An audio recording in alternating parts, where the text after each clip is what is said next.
এবারটা কচুতে কি নজ দেখো, 16 কাঠা জমি তুলি 1,500 টাকা মুনিশ খরচই হয়নি, এখনকার খালি তুলা এখন খরচ। খালি তুলা খরচ হয়েছে 1,500 টাকা পেয়েছে।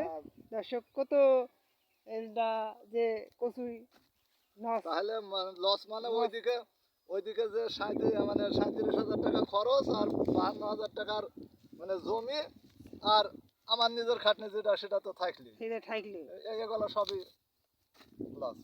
এবারে চাষিদের বিশাল লস, কচু চাষিদের এবারটা। আর এই যে 16 কাঠা মতো আছে, এটা এখন চষি ফেললেও যে গাড়ি নিয়ে চষি ফেলবো সে আসারও পথ নেই, কারণ সেই জন্য দেখলাম ওই একা একা তুলি আর বাজারে দিই। পথ পাওয়া না বলে চাষ করা হয়েছে না, তাই না? এই যে দর্শক, চাষির এবারটা কচুতে বিশাল লস। এই যে এইটা নিজ খরচ 52,000 টাকা নিজ খরচ, চাষাবাদ করতে গিয়ে 30,000 টাকা খরচ, এই খরচে 37,000 টাকা খরচ। আর চাষিদের থালিবারটা কত বড় নজ গেল দেখো দর্শক। এই যে 52,000 কি করি এখন শোধ করবে, 52,000 মানে 60, 70, মানে 80, 87,000 টাকা। 87,000 টাকা খরচ হয়ে গেছে। আর বিঘিপতি 20,000 টাকা বলছে, তো কি করে দেবে বা না বা কি ভুয়া লাগে বা কি দেবে? আর নিজেরই কি থাকলে যে নিজের একটা খাটাখাটনি আছে। এর দর্শক দেখো, এটা কচুয়ালাদের যে বিশাল যে ক্ষতি হয়ে গেল, এই ক্ষতি আর পূরণ করতে পারছে না। দর্শক আপনারা চ্যানেলটা দেখো, লাইক ও শেয়ার করেন এবং এই বাবর আলী চাচাকে লাইক করে যে কমেন্ট করে যে বাবর আলী চাচার এবারটা কত লস যে এই কচুতে। তো বাবর আলী চাচা এখন মাথায় হাত দিয়ে এখন কিছু বলতে পারছে না, যে নজ গেছে এখন কিছুই বলতে পারছে না যে কি করবে এখন। নজ তো চাষি মানুষ, তাই না? এই যে এতে কি আবাদ কি করবে? এই আবাদ এখন এই জমি তো পরের জমি গেলবার নেওয়া হয়েছে, এর মেয়াদ শেষ হতে আর 1.5 মাস টাইম আছে। মানে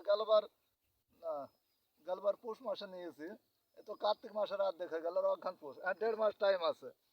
তো এই 1.5 মাসের মধ্যে তার অন্য কোনো আবাদের দেখছি না। এখন যদি আবার আমি ওই 52,000 টাকা ঘুষি দিতে পারি তাহলে ভুঁই আবাদ হবে, না হলে পরে ভুঁইওয়ালার ভুঁই সাইড দিতে হবে। সেই মানে তোমার কি আশা আছে যে ফের নেবো ভিটা? এত যে নজ গালিবারটা প্রায় 80-90 হাজার টাকা নজ গেল, কি ফের আশা আছে যে নি ফের কচু করবো?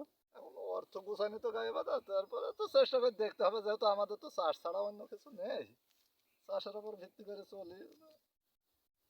এই যে কচু তিবাটা যে নজ গেল, মানে কি আশা আছে যে কচু ফের নাগাবো? না, সামনে বার কচু সামনে বার কচু নাগাবো না, তাই না?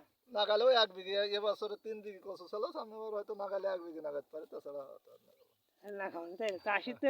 চাষির তো মানে নজ্জা নাই মনে হয়। না। যেহেতু নজ দিই তাও মানে ফের আরেক জায়গায় ফের দেখা নেই কি করছে যে আমি বিপদটা।